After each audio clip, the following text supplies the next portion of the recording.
Welcome to the Extra Mile podcast for bar exam takers.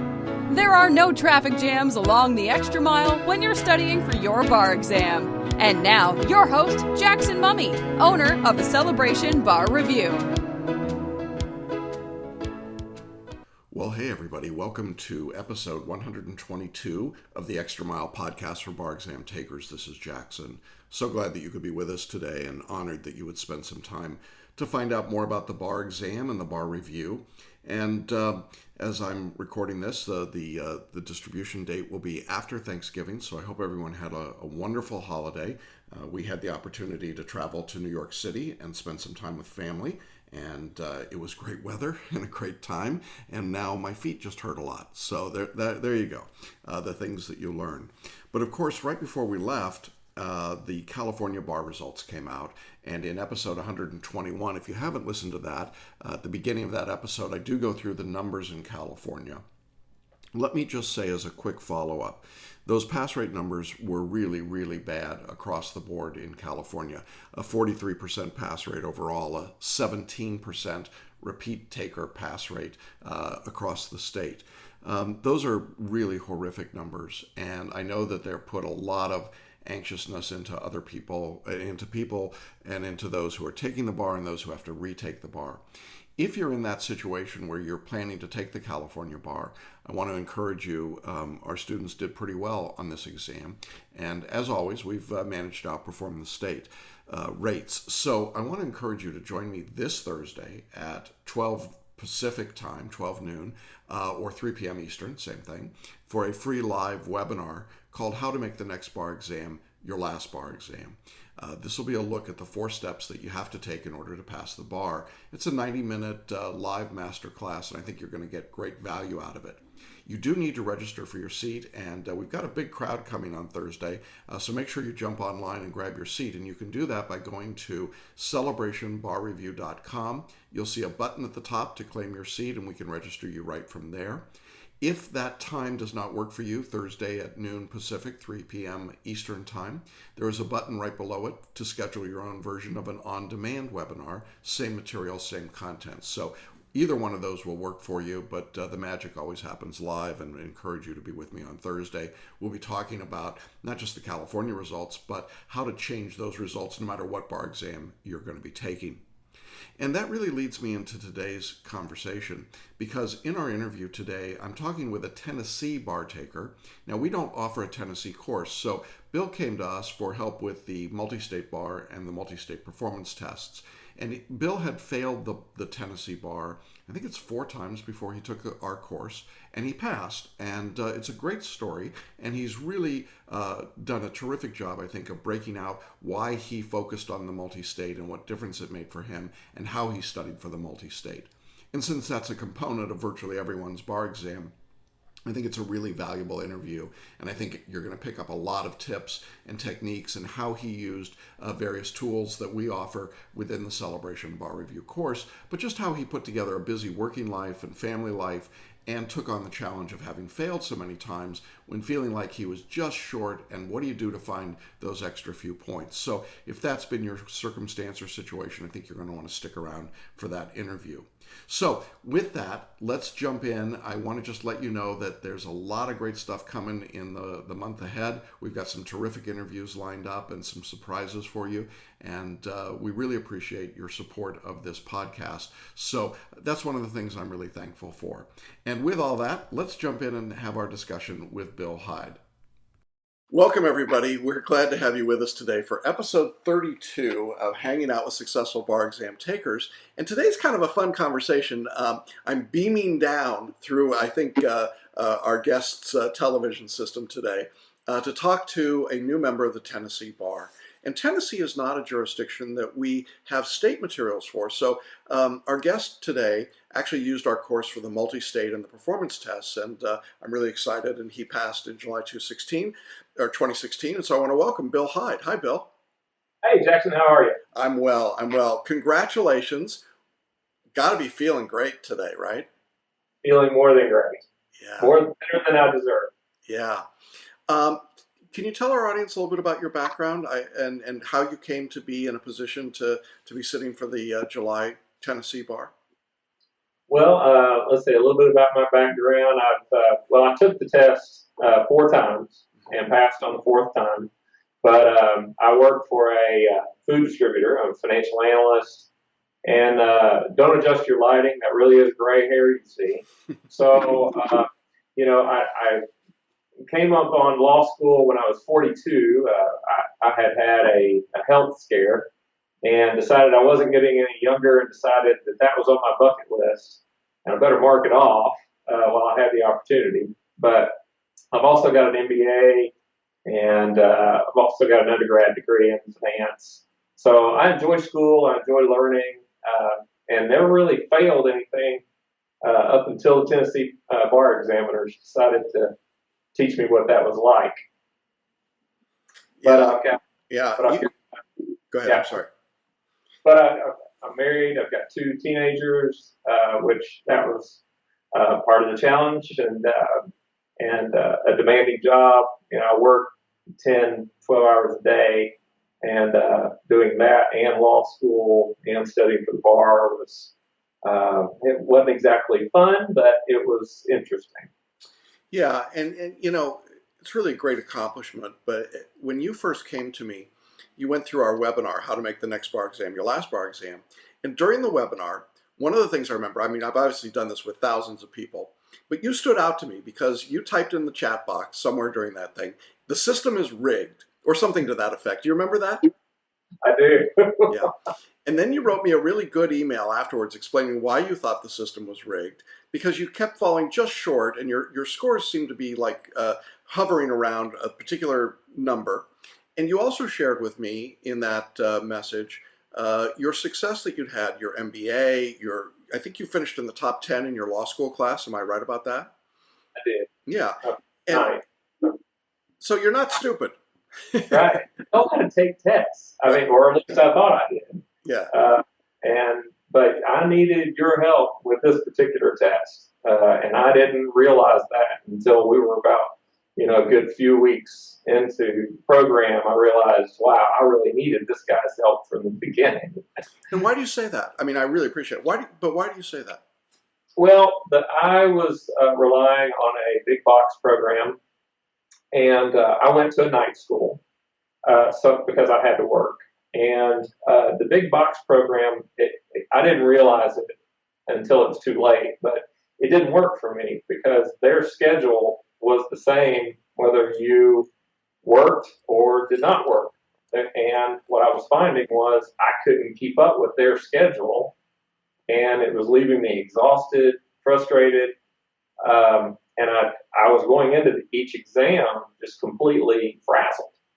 And I didn't realize until I got some of your coaching that I really needed to change the pace of how I was absorbing the material. I needed to quit memorizing, which was, I finally made a believer out of me. And that was probably one of the bigger shifts, and that and the pace of the program. Well, let's break that down a little bit, because the memorization thing is a big thing for people. So you'd taken the exam previous times, and you'd spent a lot of time memorizing and reciting the rules back, and you were hitting sort of that ceiling where you just couldn't get past. And so one of the things I said to you was I didn't want you to memorize. I wanted you to actually learn the law, know it, and then be intuitive about the way you answered. And I won't say you were resistant. You were intelligently skeptical about it. Is that a fair way of putting it? I'd say that's fair. I wasn't skeptical. I was hesitant because it was such a big shift. And each time I had taken it, I took it 3 times before I passed. And each time I had taken it, I'd only fallen 2, 3, or 4 points short. The most I'd ever fallen short was 4 points. And so in my mind, I was going, okay, I just need to memorize a little bit more and study just a little bit harder and come up with a few more mnemonics, and then maybe I can close the gap. And it never occurred to me that the whole memorizing thing was part of the problem. And until you kind of rocked my world a little bit and said, Bill, just know the material. If you walk into it and you know the material, you don't have to memorize anything. And I loved it. that, along with the change of pace, was exactly what I needed. Yeah, I remember early on you sent me an email, may have been the same one. You said, well, so here's the problem. My wife likes The Walking Dead. I think that was the show. Am I right? Yeah. Oh, And she wants me to watch The Walking Dead, and I got to study. I got all these hours, and and I'm not trying to throw your wife under the bus by any means here, but she was not being terribly supportive about this whole idea, right? I mean, no, not at all. Okay. She was ready for this to end. Yeah. Okay. So she's probably pretty happy now, but at that point, part of the challenge that you were facing, and I think it's consistent for a lot of people, is it felt like to get those last points, you had to do exactly what you said. If I just memorize some more, if I learn some more mnemonics, if I can recite some more, I'm going to win. And yet, here we were telling you counterintuitively, don't do that. Just keep working through doing the lectures, the questions, and then some time, and then more questions, what we call spaced or stepped repetition, that you actually end up studying a little bit less, but knowing the material more, right? It helped me use my time more effectively. And the hour, it's exactly what you just said. I wasn't studying as much, but my study time was more productive. When I finished, I felt like I knew the subject better than when I was using the other materials and just trying to cram in letters and silly sayings and whatnot. So it really was helpful. And I will say this, you may not know this, but about a week or two into using your materials, one of my instructors at school made an offhand comment. He was looking at my scores, and he said, Bill, for you, it's all about the MBE. He said, you need to, you know the state topics. And he said, just don't worry about that. He said, you got to practice on the MPT, but you got to quit aiming for the average on the MBE, which is what our big box people had told us to do, aim for the state average. He said, you really need to blow that out of the water. And that's when I knew, I was like, okay, I got to change the way I'm thinking. And you really did help with that. Yeah. And I think it's to your credit that you avoided what I call the stinky diaper approach. It's smelly and warm, but at least it's mine. I mean, you were willing to get out of the stinky diapers and say, okay, this is uncomfortable. Change is uncomfortable. But I'm going to try that. I'm going to do it. And I think that once you got that in your head, that you were going to take that approach, then we could start to talk about pacing, that other second thing that you talked about, because you're right. A traditional big box bar review would say everyone studies the same subject on the same day at the same time. And with this approach, you were able to study when it fit into your schedule and know how it fit in. And having a family, having a full-time job, and studying for the bar, how did you balance all of that? I mean, because it is a challenge, isn't it? It is. And the way I handled it was very simple. I kept a calendar, and I mapped out 2 weeks at a time. And I would look at your schedule first. I would figure out when my wife wanted some honeydew time, when I was going to get a honeydew list. And I tried to mesh the two together so that Jackson got his time and my wife got her time. And while I was studying, those were the priorities. Jackson's time came first, which I'm not going to tell her that. Yeah, but, I'm not sure you're going to want her to watch this video. Okay, but over those weeks, I would mesh the two together. I would map out when I needed to work, when I needed to come in and work early, when I needed to stay late. My employer was great for letting me study here where it's nice and quiet. And so very simply, just keeping up with a detailed planner was a big help for me in staying on track. And then there were times when you and I would talk, and I would kind of say, here's where I'm at. And you'd say, okay, we need to kind of hit the pedal a little bit. And there were even times when you said, okay, you might want to slow down a little bit, which that just blew me away, because I've never had anyone who tried to help me with the bar ever tell me, you might want to slow down a little bit. And that's when I knew, okay, he really is trying to help me. He understands that I need to stay balanced and go into the exam, calm and cool and collected, and most importantly, not angry. That was the first emotion that you helped me get rid of. But yeah, that that level of planning was essential. Yeah, I think there's a difference between watching The Walking Dead and being The Walking Dead, right? And that's what it felt like. I'm not kidding you. Yeah. It really did feel like I was walking around, without a brain in my head. Yeah, and I think one of the things that struck me is that you're clearly capable, but terribly frustrated, and sort of channeling that frustration and anger, and I think that's a legitimate response to what had happened, to something that was more productive, that you could start to see some results and start to see and build some confidence, which is what I think started to happen. And to be able to kind of pull you back a little bit and say, you know what, you're okay, you're doing fine. You don't have to brute force your way through this. It's not more force. Sometimes it's less that gives you the better result. And you took that instruction really well. A lot of times people struggle with that because the presumption, I think, is I got to do more, right? You Right. heard that voice in your brain saying, do more, right? I did, and I was very thankful when you would say, "Hey, you need to relax. You're on track," and that was helpful, and it really did help me a lot. Yeah. What was it like? I get this question sometimes from people when they're thinking about our course for the multi-state and they're in a jurisdiction like Tennessee where we don't offer state materials. How difficult was it for you to integrate what you were doing on the state part of your study with the multi-state and the performance test study? It wasn't too hard. I focused on the MBE the most, and I focused on that in the beginning, so that I would make sure that I could master those 7 topics.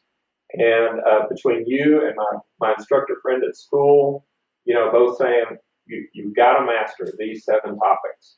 I knew right away I needed to focus on that material. But starting about 3 weeks out, maybe 3.5 weeks out from the exam, I started weaving in the Tennessee topics, just as a reminder. Once again, not doing the mnemonics, not doing the memorizing, but just refreshing, like going through my outlines and just refreshing the topic in my head. But then I would quickly go back to the MBE topics because I wanted those to be first and foremost. And it's like my instructor friend said at my school. He said, if you blow the MBE out of the water, your essays and the MPT will fall in line. And sure enough, I feel like that's exactly what I did. I know I blew the MBE out of the water this time. Yeah. You had really great practice MBE scores, and I know that was part of my reason for feeling like you would pass. And I know you were kind of like, really, you think I'm going to pass? Yeah, I do. Actually, I do, Bill. So, there you go. Karnak, folks, I can call him. So you went to the exam, 4th time. Was it different for you emotionally walking in this time than the other times? It was. I was much more relaxed this time. I wasn't as angry. Mm-hmm. And that helped a lot because the other, after I failed the first time, the second and third time, I went in with, frankly, a little chip on my shoulder because I was like, okay, how am I going to get through this rigged system? Yeah. And but the 4th time I went in, my sister had made me a shirt that said "No test is impossible," and nice. I know it was. I should have worn it today. You should have. Yeah. What's wrong with you? But yeah, it was great. I got a lot of comments on it from the bar exam. The examiners, they loved it, and so it was more light. And I went in, and probably the biggest challenge was another thing that you taught me, which was don't torture yourself over the question. Read the question, make a choice, move on with your life, and trust your answer. And that was also a really big shift for me because that's not really how I was taught. It was like go through, look for the distractors, try to figure out which, exactly. And your approach was no, go with your gut. You know the material, go with it, and then move on. I finished with a little time left, which was nice. And I left feeling pretty good about it. I was a little nervous because there was an essay that I knew I didn't do well on, but apparently I didn't do too bad. Okay. Yeah. Yeah. I want to just quickly, just for those who don't understand exactly what Bill was talking about with the intuitive approach, what we say is that you should read a question and the answer choices carefully, and then you should make an instant decision. You don't want to go through all of that analysis and distractors and narrowing down and so on. And it feels awkward at first, doesn't it, to answer the questions that way. But as you were going through and doing questions and in practice doing the questions, you saw your practice scores going through the roof, didn't you? By 10%. Yeah. I mean, it really launched my scores when I started just trusting my instincts and going with it. Yeah. Really did know. I'm sorry. The other key part to this, I think, in your experience, was that you did it in practice, so it wasn't for the first time ever on the bar exam you were trying it, right? Oh yeah, there was no way I would have. I mean, I'm skeptical. I'm an analyst. I like to see proof before I implement something, and I did. There were plenty of practice questions in the material, and I saw my scores go up even in property. So, and that's my Achilles heel. And I know you hate it when I say, "Oh, well, that's the topic I don't like the most," but I figured that if my property scores could go up, there's something to this, and sure enough, there was. Yeah, that's cool. Now, then you're done with the exam. You're in that waiting period, and of course, I think sometimes it's easier to wait when you've got a job and a family and other things going on, right? Life goes on. It is. It's not like I'm waiting to hang out my own shingle or something like that. I have a nice job that I really enjoy.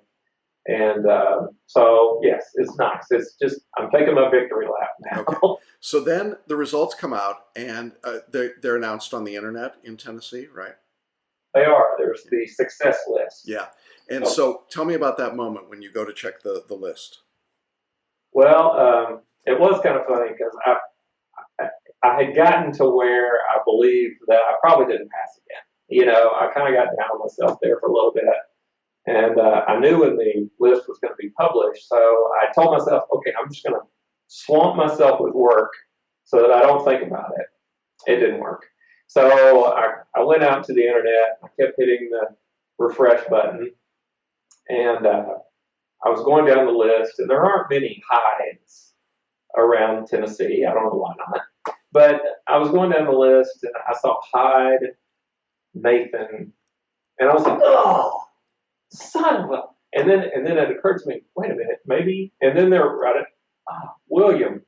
I was like, thank you, Jesus.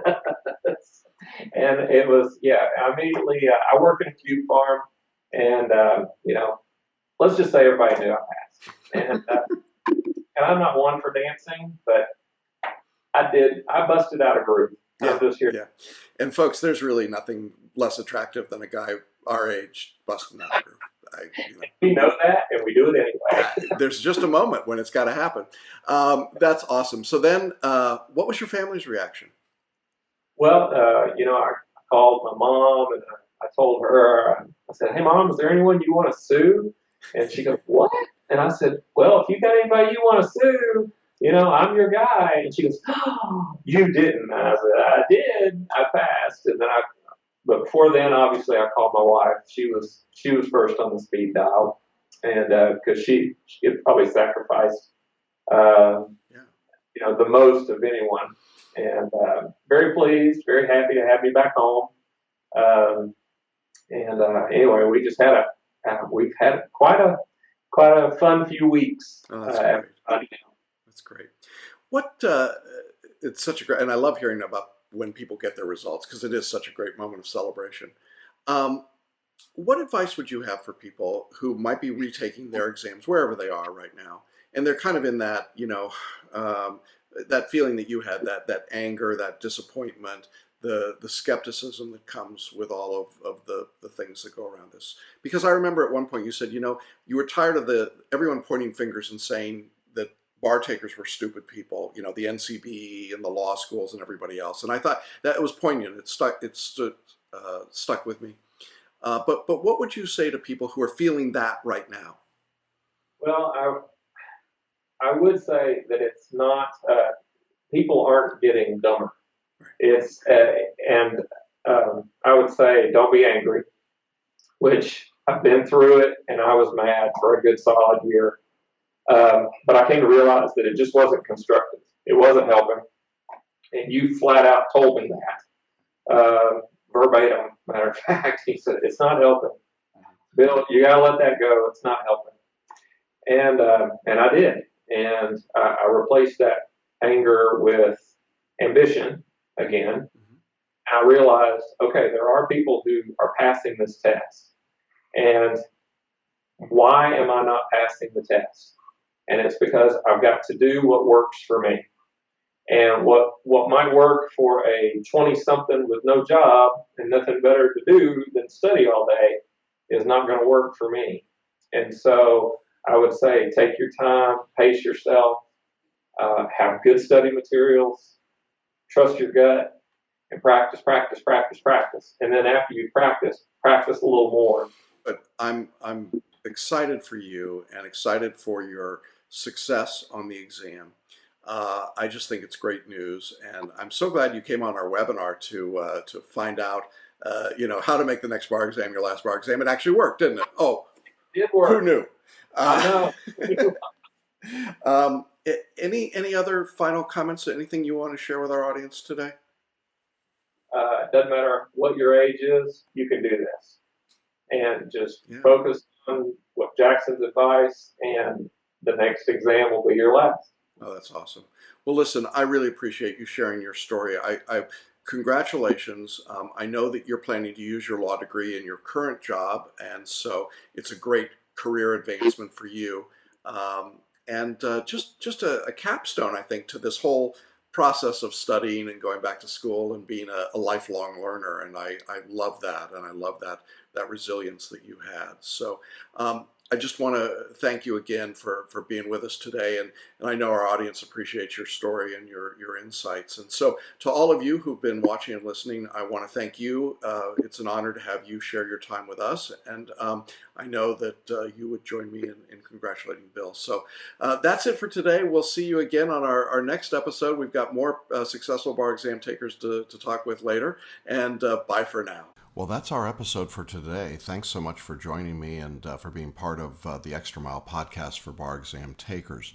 Now, if you'd like to catch up on prior episodes or check out the show notes, you can do that by going to our webpage at celebrationbarreview.com. Click on the link at the top of the page for podcasts, and there you'll find all of our previous episodes as well as the show notes. You can also subscribe to the podcast from that site, or you can go to iTunes and subscribe there. Just type in the Extra Mile podcast for bar exam takers, and you can subscribe and be part of the podcast series. And we would love to have you do that. While you're on the iTunes site, we would also really appreciate you giving us a quick, honest rating and review. That feedback is really useful to me as I prepare these episodes.